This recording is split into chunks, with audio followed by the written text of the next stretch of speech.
édition spéciale décryptage du discours à la nation d'Ali Bongo Ondimba. On ne prend pas le même pour recommencer puisque c'est un autre membre du gouvernement qui nous a rejoint, la personne de Raphaël Ngazouzé. Il est ministre de la formation professionnelle. Avec lui, nous allons décrypter le discours du président, mais pas seulement. Nous allons savoir comment se porte le secteur dont il a la charge. Monsieur le ministre, bonsoir. Merci d'être avec nous. Bonsoir, madame. Merci d'être avec nous sur Gabon 24. Merci. Voilà, votre lecture d'entrée de jeu de ce qu'a dit Ali Bongo Ondimba à ses compatriotes ce 16 août 2022. Je voudrais commencer par dire que le citoyen que je suis, je fais partie du peuple. Et en tant que tel, je suis l'homme d'État, qu'est son Excellence, M. Ali Bongo Ondimba, président de la République, chef de l'État, clé de voûte de toutes les institutions. Et ce soir, le chef de l'État a parlé à son peuple. Il a présenté la situation du pays en ce 62e anniversaire de notre indépendance. Et pour vous, qu'est-ce que vous retenez de cette adresse à la nation, les mots forts, les temps forts de cette adresse à la nation? Le président de la République a tout d'abord demandé au peuple gabonais de demeurer uni, car dans l'unité, nous pouvons réaliser de nombreuses choses importantes pour le pays. Parce que diviser, c'est un facteur de faiblesse et certains des objectifs que nous nous sommes assignés, nous sommes à même de ne pas les atteindre. Donc, ce terme d'unité résonne fort. Et pour vous, pourquoi le chef de l'État, en ce 16 août, a décidé d'entrer de jeu, de rappeler cette notion essentielle du vivre ensemble, l'unité? Pourquoi, selon vous? Est-ce que le peuple gabonais est divisé à ce jour? Est-ce que, selon vous, c'est impérieux de le rappeler à tout le monde? Il est impérieux de le rappeler, dans la mesure où notre devise nationale a pour premier terme l'union. Et qui dit union, dit unité. Et c'est pour cela que le chef de l'État, qui est la clé de voûte, comme je le disais tout à l'heure, de toutes les institutions, veille à ce que le peuple gabonais demeure uni. Parce que qui dit unité, dit force. Oui, l'union fait la force. Et d'ailleurs, un célèbre chanteur disait que ensemble, nous allons plus loin, célèbre chanteur africain. Monsieur Ngazouzé, vous êtes avec nous, vous êtes ministre de la formation professionnelle. Comment se porte le secteur? Là est la question. Ce secteur, à juste titre, qualifié de fondamental tout à l'heure par le chef de l'État, est un secteur qui, d'entrée de jeu, dès l'accession du chef de l'État à la magistrature suprême, avait attiré toute son attention pour faire en sorte que le pays puisse disposer de ressources en qualité, en nombre et en qualité, afin d'accompagner le développement de notre beau pays. D'accord. Vous ne répondez toujours pas à ma question, comment se porte le secteur? En termes de formation professionnelle, est-ce que le Gabon a atteint ses objectifs? On n'est peut-être pas à la fin de l'année, donc on ne peut pas faire de bilan. Est-ce qu'à ce jour, on peut parler d'objectifs moyennement atteints, partiellement atteints? Est-ce que les Gabonais sont formés et est-ce que cette cuvée de Gabonais formés à ce niveau-là peut avoir du travail, pourra travailler à court terme? Là est la question, monsieur le ministre. Les objectifs sont moyennement atteints. Moyennement atteints, pourquoi? Parce que depuis la fin des années 2010, le chef de l'État récolte les fruits de sa politique de formation professionnelle notamment. En effet, il a mis des moyens pour réhabiliter les anciens centres de formation professionnelle. Ensuite, grâce à sa diplomatie agissante, il a fait construire des centres sectoriels multisectoriels, et des centres multisectoriels. Mvengue, qui sont déjà opérationnels, et bientôt Ntchenge, Port-Gentil. On suit l'actualité, mais vous ne nous dites pas ce que ça vaut en termes de formation, d'emploi. Vous me dites que si aujourd'hui 10 000 Gabonais sont formés, ils pourront accéder au marché de l'emploi. Est-ce que à ce niveau, il y a déjà des garanties que même ceux qui sortent des centres multisectoriels aujourd'hui pourront, une fois sortis de la formation, obtenir un emploi? Là est la question. Dans la formation professionnelle, nous avons ce qu'on appelle la formation initiale et la formation continue. En ces termes-là, les objectifs du gouvernement aujourd'hui sont orientés vers la formation des jeunes. Cette formation-là, c'est une formation qui s'effectue dans les centres. Et à ce niveau, nous avons une soixantaine de curricula qui correspondent à des métiers qui doivent attirer les jeunes Gabonais. Et en termes d'emploi, il y a les emplois, bien sûr, dans des entreprises. Là-dessus, le secteur privé accompagne le gouvernement dans la politique de l'emploi. Et ensuite, nous avons une politique d'auto-emploi. Le président l'a dit tout à l'heure, il est question que dans les années qui viennent, nous ayons 100 000 auto-entrepreneurs. Ça, c'est le chef de l'État qui le dit parce qu'il met les moyens. Mais ces moyens sont cachés, sont dans des cachettes. Personne ne peut aller les chercher. On a eu le fonds Okume qui n'a commencé à aider des Gabonais voulant entreprendre qu'il y a quelques mois. Ce fonds a sommeil depuis 2018, année de sa mise en place par le chef de l'État. Vous ne répondez pas à ma question, monsieur Raphaël Ngazouzé. Est-ce qu'aujourd'hui on forme utile et une fois formés, est-ce que ces jeunes vont avoir de l'emploi parce que la formation professionnelle est considérée comme un rempart au chômage et le Gabon connaît beaucoup de chômeurs. Comment on fait? Répondez à ma question, s'il vous plaît. La formation professionnelle est ce qu'on appelle l'éducation utile. Et en tant que telle, c'est le compagnon idoine de la politique de l'employabilité. À ce niveau, nous avons aujourd'hui une politique de diversification de notre économie. Et cette diversification va amener les jeunes à devoir se caser dans le monde du travail. Ils se casent comment? Ils sortent de chez eux, Coco, je m'appelle Ngalibika, je viens travailler chez vous. Parce que j'ai été formé au centre multisectoriel de Conques. Est-ce qu'il y a des arrangements entre l'État et les entreprises censées accueillir ces personnes une fois diplômées? Mais si nous formons, c'est parce que dans la formation professionnelle, il y a ce qu'on appelle la politique de 80-20. 80, ça correspond au temps mis pour la formation pratique et 20%, c'est pour la théorie. Et dans la formation pratique, nous signons depuis un moment déjà des conventions cadres avec les secteurs employeurs.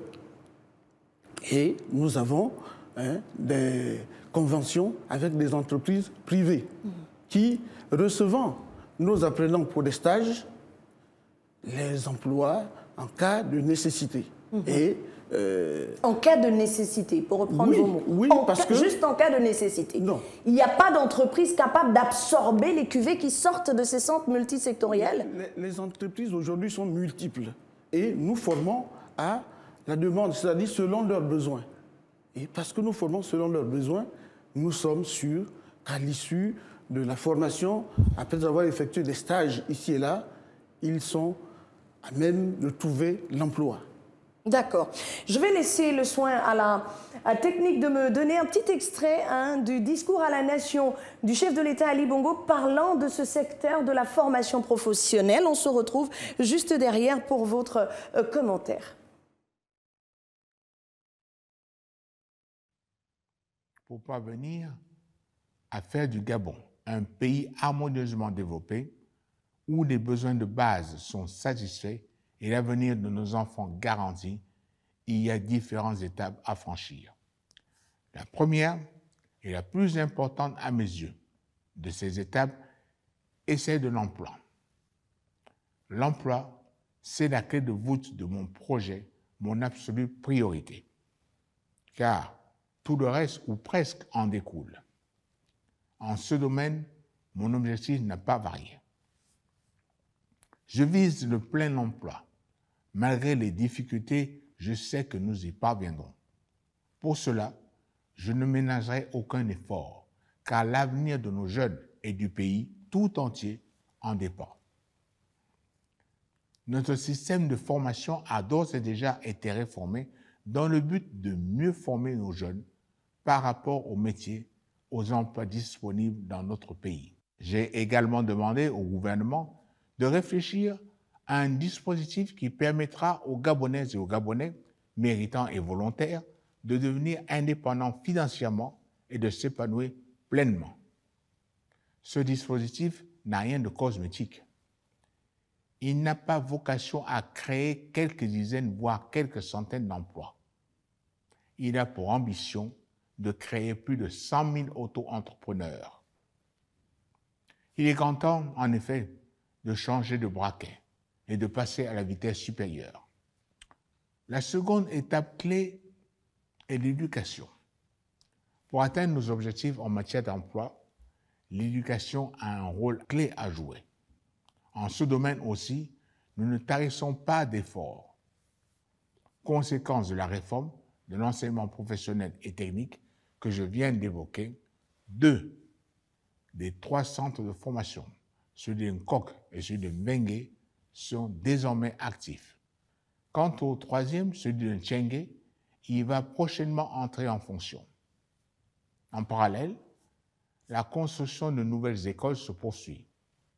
Dès la rentrée prochaine, ce sont environ 10 000 nouvelles places au primaire et au secondaire qui seront disponibles dans le pays. Cet effort, non seulement il sera poursuivi, mais il sera intensifié pour qu'à la rentrée 2023, 20 000 places supplémentaires soient créées pour nos enfants. À ce sujet, je vous annonce que, afin d'accompagner les familles dans une préparation sereine de la rentrée, l'allocation de rentrée scolaire sera versée aux parents d'ici la fin du mois d'août. À cette première mesure, j'en ajoute une seconde, le retour du transport scolaire gratuit dans les prochaines semaines. Tout cela, je le fais pour vous soulager les familles. Mais permettez-moi de rappeler que si l'instruction est largement l'affaire de l'école, l'éducation est l'affaire de tous, à commencer par les familles. Raphaël Ngazouzé, vous êtes toujours avec nous. Vous avez suivi le chef de l'État, des annonces fortes qui doivent certainement aider les Gabonais à visualiser l'horizon. Oui, il s'annonce radieux cet horizon-là, mais comment on le met tout ça en pratique? Comment on accompagne ces jeunes pour qu'ils sortent de la précarité, pour qu'ils sortent du chômage, pour avoir un métier et permettre à ceux-ci, justement aux jeunes, de vivre de ce métier? Comment on fait? Puisque la formation balbutie, on est encore dans des curricula qui ne peuvent pas encore produire du bon fruit en toute saison. Comment on fait pour former utile aujourd'hui? Loin des définitions livresques, est-ce que dans la réalité, la formation professionnelle au Gabon marque le pas? Madame, les formations ne piétinent pas. Elles sont lancées. Et pourtant, il y a toujours autant de chômeurs, de jeunes chômeurs. C'est vrai que le chômeur, c'est celui qui a un métier. Mais nous, dans la formation professionnelle, nous mettons le paquet pour former au mieux. Mettre le paquet signifie quoi? On forme et on les emploie? Signifie mettre à la disposition du monde du travail un produit de qualité. Et au regard des filières, c'est-à-dire des curricula, nous formons et malgré la Covid-19, nous avons pu produire 315 diplômés entre 2020 et 2021. Où sont-ils? Où travaillent-ils? Que deviennent-ils? Ils deviennent des agents du secteur privé où ils sont à leur propre compte. Parce qu'il y a des mesures d'accompagnement pour permettre à des Gabonais de se prendre en charge. Qu'est-ce qui manque à la formation professionnelle justement pour que les choses soient plus importantes, optimales, l'insertion de la jeunesse en termes de formation professionnelle et de réussite à ces formations soit efficiente? L'insertion des jeunes est une des mesures fortes du gouvernement aujourd'hui. Et le gouvernement, sous la responsabilité de Madame le Premier ministre, prend toutes les dispositions pour que les cuvées qui sortent de nos centres puissent trouver de l'emploi. Dans le secteur privé notamment, parce que, je le disais tout à l'heure, nous avons une économie en voie de diversification. Et un des exemples de cette diversification, c'est la zone économique spéciale d'un COC, où beaucoup de nos jeunes, après la sortie des centres de formation, après y avoir effectué leur stage, trouvent de l'emploi. Est-ce que vous pensez que COC peut absorber tout ce monde-là? Toutes ces cuvées qui sortiront des écoles multisectorielles, parce qu'il s'agit de 60 curricula, ce sont des machines que vous formez pour rien en réalité. Nous sommes dans la multi... Est-ce qu'il y a des contacts? Est-ce que le gouvernement travaille avec des entreprises privées autres en COC? Parce que oui, il y a beaucoup de choses, beaucoup d'entreprises installées en COC qui était vraiment un hub pour les investisseurs, etc. Mais outre cet aspect d'un COC ou ce COC-là, est-ce qu'il y a d'autres entreprises avec lesquelles le gouvernement travaille pour absorber tous ces jeunes Gabonais qui seront formés dans ces écoles multisectorielles? Elles sont nombreuses, les entreprises qui sont mises à la disposition de la formation professionnelle parce qu'il est nécessaire qu'elles accompagnent la formation de nos apprenants. Est-ce que les moyens qui sont mis en place qui sont là, choisis, décidés par le gouvernement pour votre secteur sont conséquents pour prendre en charge toute cette jeunesse qui a besoin d'être formée professionnellement? La prise en charge est effective dès lors que... Oui, mais est-ce que les moyens sont conséquents? Les moyens sont conséquents. D'accord, vous en avez suffisamment. On peut espérer qu'en 2023, il n'y aura plus de jeunes sur le bas-côté, tous ou presque pourront enfin avoir un métier qui leur permettra de vivre décemment? Je vous ai dit tout à l'heure que nous avions 2747 apprenants dans nos centres. Actuellement, Actuellement. Les 2700 seront absorbés. Là est la question et les Gabonais vous regardent. Regardez cette caméra. Madame, nous avons de nombreux secteurs de notre économie qui sont en train de se développer. Vous ne répondez pas à la question. Est-ce que les 2700 personnes qui sortiront de ces centres multisectoriels seront pris en charge et trouveront un emploi, Monsieur Ngazouzé? Le marché de l'emploi, c'est un marché dynamique. Je présume que nos apprenants trouveront du travail. Ah, vous présumez. Donc il n'y a même pas d'entente avec les entreprises formées utiles, comme on l'a dit à l'entame de notre échange. Les ententes ont été prises. D'accord. Sont en cours de négociation. D'accord. Nous avons même des opérateurs privés qui sont prêts à mettre à la disposition des jeunes diplômés quelques accompagnements financiers pour leur prise en charge. D'accord. Mais bon, sur 2700, on va espérer que quelques-uns trouvent de l'emploi et les autres en attendant que d'une chance apparaisse. On va dire ça comme ça. La majorité trouvera un emploi dans des entreprises, qui sont dans nos collectivités. Très bien. D'autres ont l'auto-emploi pour s'organiser. D'accord. Votre mot? Le gouvernement ne veut laisser personne de côté. Ben, on espère, parce que le chef de l'État, je pense qu'il est un peu épuisé par l'inaction de certains secteurs qui ne permettent pas de remplir pleinement les attentes des Gabonais, de répondre aux attentes des populations. Monsieur Ngazouzé Raphaël, vous êtes ministre de la formation professionnelle. Nous sommes arrivés au terme de cet échange. Qu'avez-vous à dire aux Gabonais qui vous regardent en guise de mot de la fin? Je dis que la formation professionnelle est dans une phase où, dans les mois qui viennent, vous verrez le nombre d'inaugurations de nouveaux centres. Est-ce que c'est ça qui règle la question du chômage, de l'employabilité? Le chômeur, c'est celui qui a un diplôme, qui a été formé. D'accord, mais puisque vous formez 2700 et que vous n'avez toujours pas trouvé le moyen de les insérer, pourquoi vous continuez à former puisque ceux qui sont là ne sont toujours pas en possession d'un emploi? Madame, Monsieur Ngazouzé, c'est quelque chose qui se fait de manière continue. D'accord, très bien. Entre ceux qui vont à la retraite et les jeunes qui arrivent, il y a un cycle de renouvellement qui obéit au développement du pays afin que personne ne soit laissé de côté. On vous souhaite plein succès dans tout ce que vous faites. Merci beaucoup, madame. Pour que vive la formation professionnelle et l'employabilité au Gabon. Merci. Merci, monsieur Ngazouzé. Ça ira. Merci de nous avoir suivis. Oui, nous restons ensemble puisque nous avons d'autres membres du gouvernement qui vont se succéder ici pour décrypter avec moi le discours du chef de l'État. On remercie le ministre de la formation professionnelle du Gabon, monsieur Raphaël Ngazouzé. Merci d'avoir été sur le plateau de Gabon 24. On se retrouve juste derrière.